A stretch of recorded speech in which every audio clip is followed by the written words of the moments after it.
Welcome to Mamahood After Trauma, where we stop pretending and heal out loud. I'm Emily Cleghorn, trauma survivor, cycle breaker, and mama rebuilding from the inside out.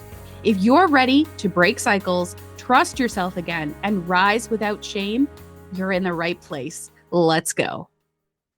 Before we dive in, I want to introduce you to something brand new. If you love the podcast and want a deeper connection to your healing, check out the monthly Peace Pack, a small trauma-informed tool delivered each month straight to your mailbox to help you find calm in the everyday. You'll also get access to our private Patreon community where mamas like you can share, support, and learn together. Sign up with the link in the show notes. Hello, Mama, and welcome to this episode of the Mamahood After Trauma podcast. I am thrilled that you have taken some time out of your busy mama schedule to tune in and listen to our conversation today. Today, we are joined by Naomi. Welcome. Thank you. Thank you, Emily. I'm so happy to be here. Well, I'm happy to have you. So let's dive right in, shall we? Can you share a little bit of your story and what brought you to this trauma recovery space? My story is I was severely abused for the first 20 years of my life. And by the time I was 27, I reached a turning point in my life where I had to make a decision and decided to take my life into my own hands and do whatever it takes to heal. And that was the Mhm. moment my life really started to change around.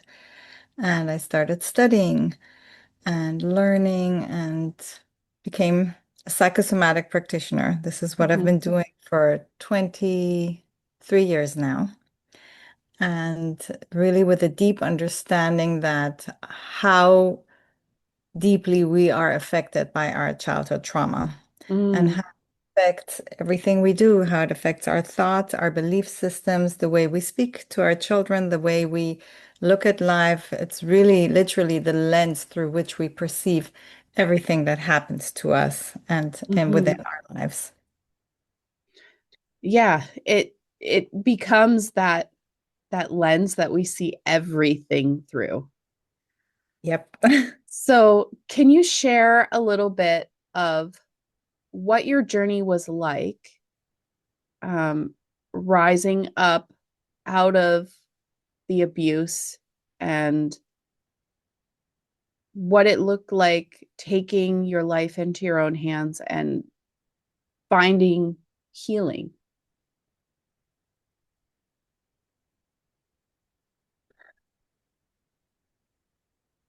What it looked like. It looked like first step was to recognize that Mm-hmm. I am so severely depressed that I have difficulty functioning and taking care of my two little girls I had a newborn and a 2-year-old. And I was just, my depression that I'd been suffering from for since age 15 just took over and I could barely function. I had a hard time. I felt guilty, lots of feelings of guilt that I Mm-hmm. wasn't a good enough mother, that I wasn't loving my children the way I was supposed to be loving them, that I wasn't present enough. Um, and I understood that I needed help. And Mm-hmm. finally, I went to seek help and I started therapy. And I began to learn about the triggers of my depression. Mm-hmm. And that was like really my first step of gaining awareness and insight and understanding that all this pain that I carried with me throughout my first 20 years of my life, even though my life was happy then at that time, like I had no reason to be depressed. I had a Mm-hmm. great marriage. I had two beautiful kids, healthy, like there was nothing really I should have been concerned about. And still, I could not Mm-hmm. get over this deep sadness and pain that I was carrying inside of me, and becoming aware that the anger, I still carried that with me, and the pain and the sadness and the hurt was still a part of me, even though I wasn't living in that reality anymore. And beginning to cope with that and understanding that every time someone pushes my buttons and I get angry, which Mm-hmm. most of the time I wasn't even aware of. It could Mm-hmm. have been something really simple, someone looking at me the wrong way, or someone cutting the line in front of me at the post office. It was like really little things that I had to learn to pay attention to and understand. Oh, this is what triggered my depression. And that awareness grew and Mm-hmm. grew until there was no more depression. Because every Mm-hmm. time I recognized the trigger and I learned my patterns, my behavior, that depression completely dissolved within a year, which was amazing because I had That is suffered from amazing. depression for a long, long time. And then once I had dealt with the depression, I started coping with my childhood trauma with like that's Mm-hmm. when my memories started to surface of Mm-hmm. my childhood abuse. And I could see how those fears that of what happened to me, how I carried that into my motherhood, how Mm-hmm. that played out, being terrified that my children would be sexually abused, not Mm-hmm. understanding why I am like, this is my biggest fear, and that's all I can think of, which Mm-hmm. is obviously unhealthy.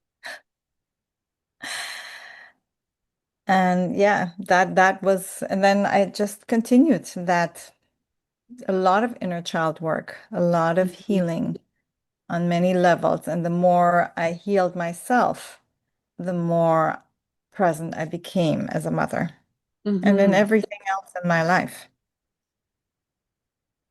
Yeah. So I'm curious, how has your personal healing journey informed your practice?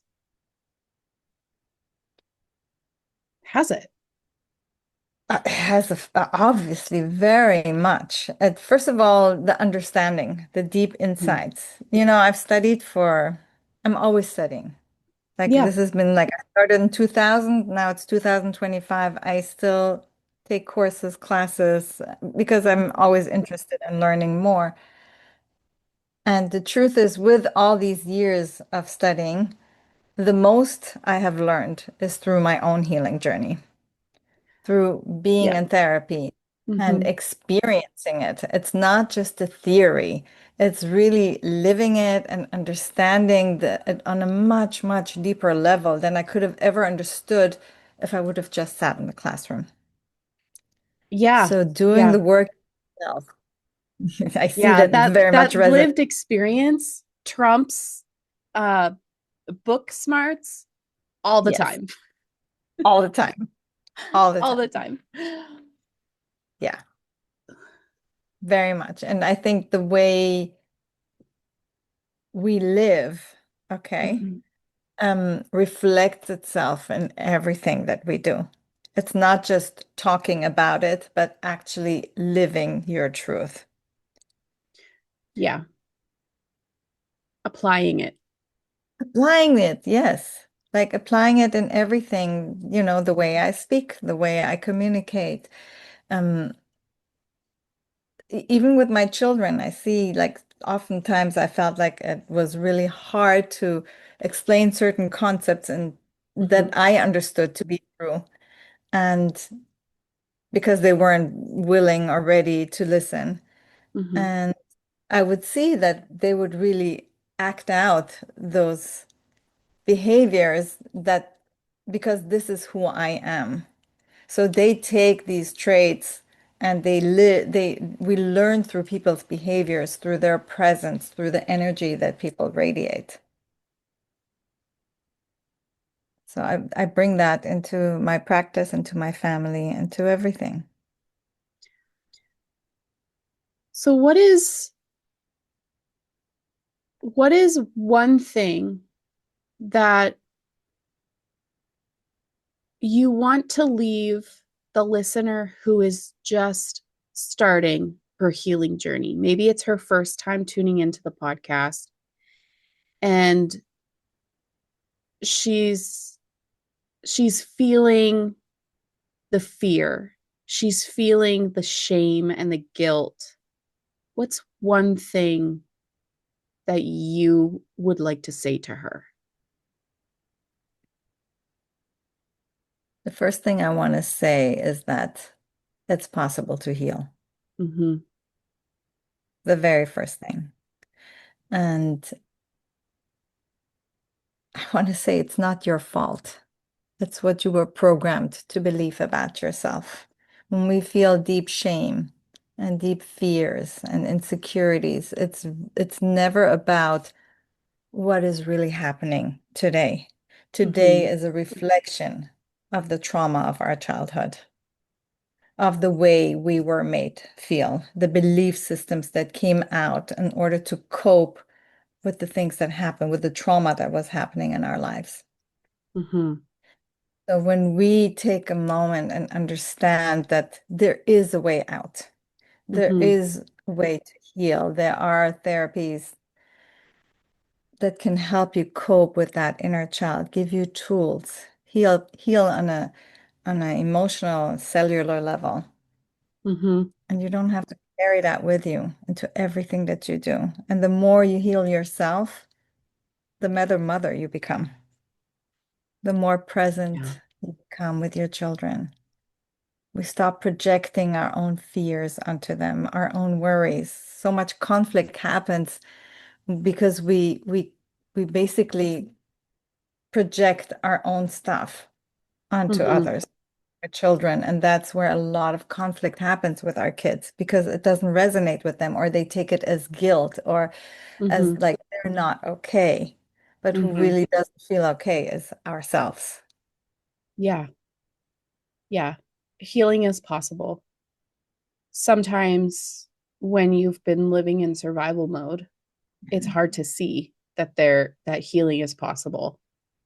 And you may not even recognize that you're living in survival mode, but it is possible to heal. And so I'm curious, what tips would you give her to get started? The first tip is awareness, Mm-hmm. recognizing that everything that happens in your life is a mirror of where you are right now. So if things keep going wrong or things are difficult or you are struggling, it's a reflection of where you are. Yeah, and Um, awareness is like a muscle. It grows yeah, with time. it grows. And it's that first awareness, really, like you say, it grows with time, but that first awareness that, okay, maybe it's not everyone else. But maybe there's something in me that really wants to heal, that really is yearning for help, someone to see me, to hear me, and help me through this healing process. So it's really get help. Mm-hmm. Get help, find someone who specializes in working through trauma because everything is trauma. Mm-hmm. I have many clients who come in because they have depression or anxiety or eating disorders, chronic pain, whatever. And it's all goes back to trauma. Mm-hmm. So not to be afraid. Often we are so afraid to touching the thing that actually impacts every aspect of our lives. Mm-hmm. The one thing we don't want to touch actually is in our relationships, in our family, in our work. It affects everything. The one thing that we're running away from. So it's much Yeah. easier than we think to act. Yeah. I Yeah. find it easier to actually deal with it instead of running from it when it's in your face and everything that you do. But that's another level of awareness, really, that understanding that we cannot run from our own pain. But when we Yeah. start coping and heal, everything begins to shift and change. And I love that. That's the favorite part about my job. Yeah. Yeah, it really is. It is tied to everything. Um, Physical health, emotional health, spiritual health. It is relational health. It is tied to absolutely everything.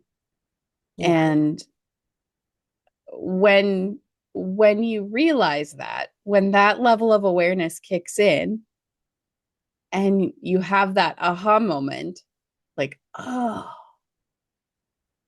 when I deal with this one thing, it affects all of these other things instead of dealing with the symptoms, you're dealing with the root. And that is powerful. So powerful. Where can our listeners connect with you further if they'd like to do so, Naomi?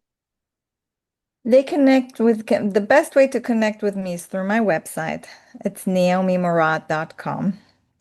And all of my information is on there.